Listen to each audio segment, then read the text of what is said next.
Lectura del Santo Evangelio según San Lucas. En aquel tiempo fueron a ver a Jesús su madre y sus parientes, pero no podían llegar hasta donde él estaba porque había mucha gente. Entonces alguien le fue a decir: tu madre y tus hermanos están allá afuera y quieren verte. Pero él respondió: mi madre y mis hermanos son aquellos que escuchan la palabra de Dios y la ponen en práctica. Palabra del Señor.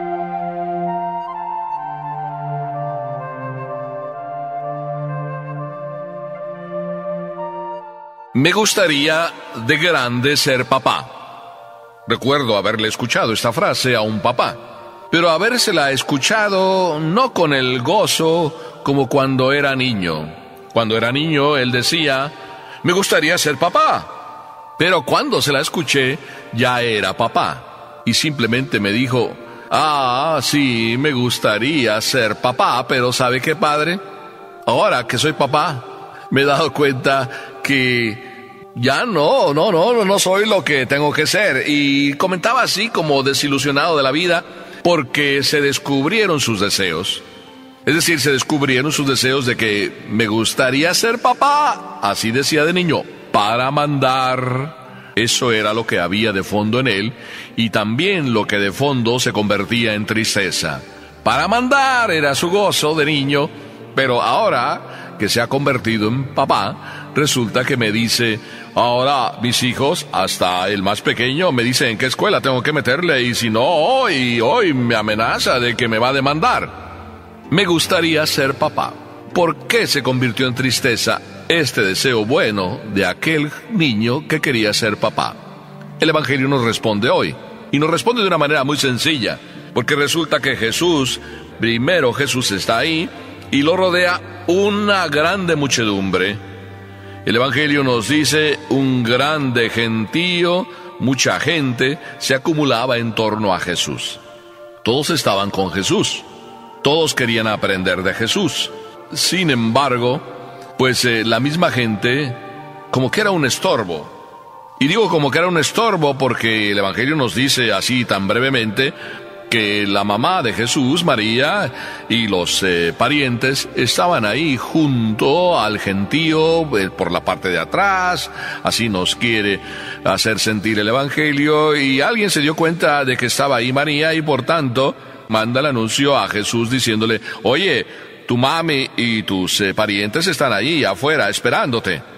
Probablemente, ¿dónde estarían? A lo mejor en la casa de Pedro, y la muchedumbre, tanto dentro como fuera, ahí acumulada escuchando a Jesús.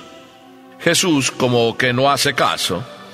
Y no hace caso, vamos a decir, en el tono del Evangelio, las tres ideas que considero importantes. Todos queremos ver a Jesús. No solo el gentío que estaba ahí, también María. No solo los parientes de Jesús, también el gentío. Todos queremos ver a Jesús.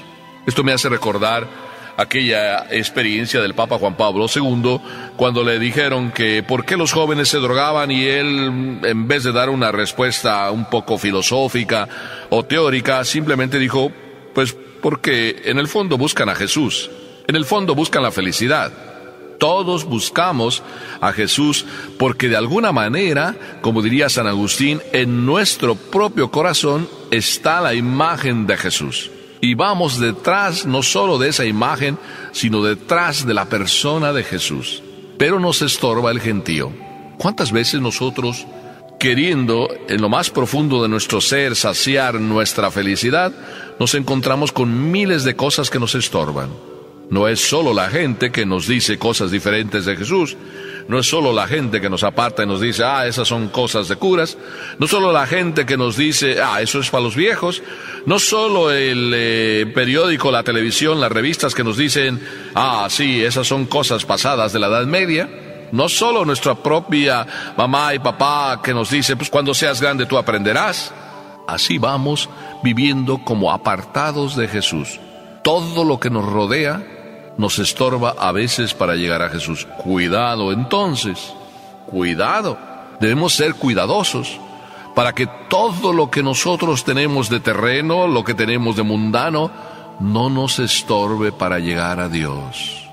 Sí, hijo mío, sí, hija mía, y me estoy refiriéndote a ti, papá, y a ti, mamá. ¿Cuántas veces también tus propios hijos, que sienten como de una manera espontánea la presencia de Dios y te hablan de Dios también de una manera espontánea? ¿Cuántas veces tú los apartas por no dar un testimonio verdaderamente bueno y en ese sentido terminas alejándolos de Dios? Qué hermoso que tú y yo seamos lo que tenemos que ser. Que en ti, padre, tu hijo vea a papá Dios. Que en ti, madre, tu hija, tu hijo vea a la Santísima Virgen. Vea a papá Dios también. Pero el Evangelio nos dice que la parentela, es decir, María y todos sus parientes, o algunos parientes, estaban ahí también buscando a Jesús, y la gente también a ellos les estorbaba. Pero, mira lo que digo, a lo mejor es un poco exagerado, a lo mejor es un poco duro.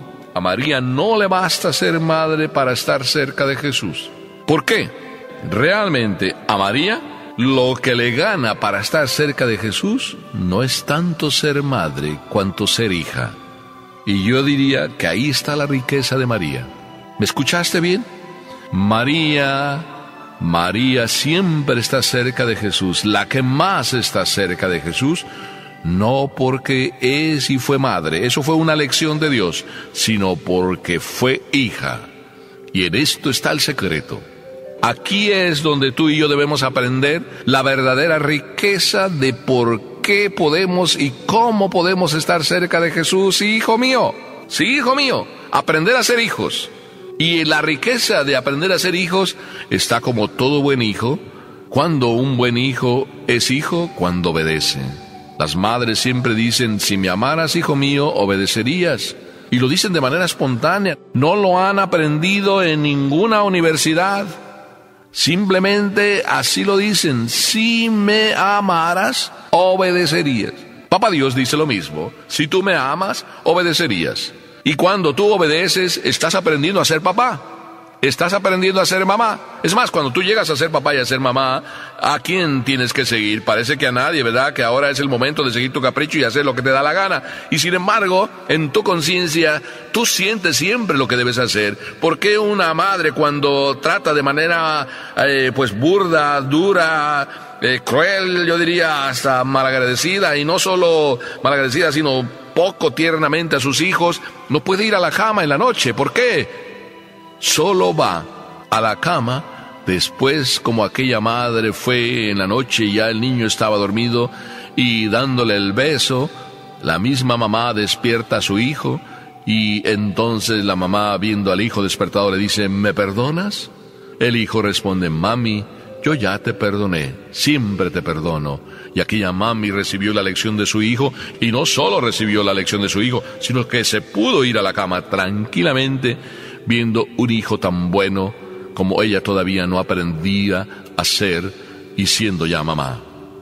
Qué hermoso aprender de los hijos que son verdaderamente hijos, aprender a obedecer y ser siempre como buen hijo. Qué hermoso aprender de María, que su grandeza está por ser hija, es decir, por saber y haber obedecido siempre, por decir, he aquí la esclava del Señor, por decir siempre, aquí estoy, la esclava del Señor, para hacer lo que tú digas. Y por eso, porque siempre fue así, por eso llegó a ser madre. La frase entonces de Jesús, cuando le vienen a decir, tu madre y tus hermanos están ahí fuera y quieren verte, Él responde, mi madre y mis hermanos son estos, los que escuchan la palabra de Dios y la ponen por obra. Es decir, es María porque pone por obra lo que el Señor le pide. Aprender de María, que no quiso ser de grande mamá para mandar, sino que quiso simplemente siempre obedecer, y por eso llegó a ser mamá, y por eso nos trajo y nos formó y nos entregó a un Jesús que nos enseña más a obedecer que a rebelarnos, más a obedecer que a mandar, más a servir que a ser servido. Hermosa lección. Nosotros creeríamos que entonces como que despreció a María, no haciéndole caso, y sin embargo le estaba haciendo caso a todos, y sobre todo a María, la madre que no quiso nunca ser madre para mandar, sino quiso siempre obedecer, y por eso llegó a ser mamá. Amén.